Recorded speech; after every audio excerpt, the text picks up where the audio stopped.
What's up, you sexy motherfuckers? I'm on holiday, so there's a limit to what I can provide my comment on whilst I'm away, because I'm not really drinking in news the same way that I would do when I'm not on holiday. However, I wanted to share a couple of thoughts on this Letby murderous nurse psychopath lady while it's sort of fresh in my mind.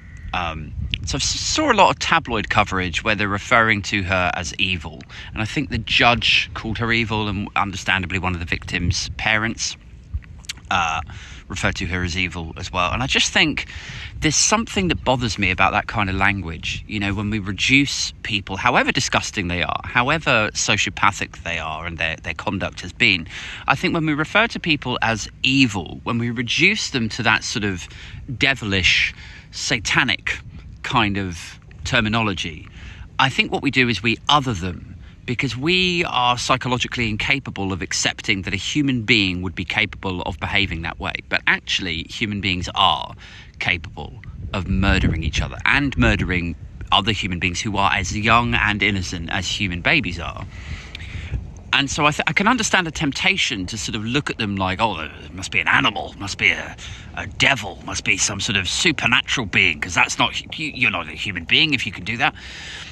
But I think actually what you do by doing that is you condemn the next generation to the same problems. Like, if you look at this as this person, this Letby nurse lady, is a human being, and she was capable of behaving in that way.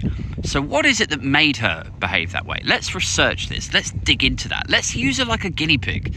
Let's put her into some sort of clinic and run tests on her. Also, I know that sounds really, quite problematic even on its own, but I do think that by just consigning her to the ideological rubbish bin and saying, oh, well, she's evil, that's it, guys, case closed, I think we don't get any further as a species, as a race, as a society, as civilization.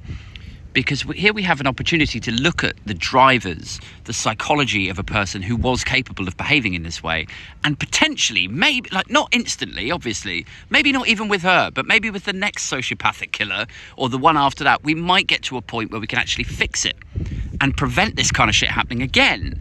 And when you reduce the murderer to just like, they're evil, you lose the opportunity to do that. And all the conversation about what drives it and what actually caused it finishes, and instead what happens is in 5 years or 10 years, another sociopathic nurse comes along and does exactly the same thing. So in a weird way, where she's killed a load of infants and we're like, God, that's so sad, by not actually looking at this, we're kind of condemning the next generation of infants to suffer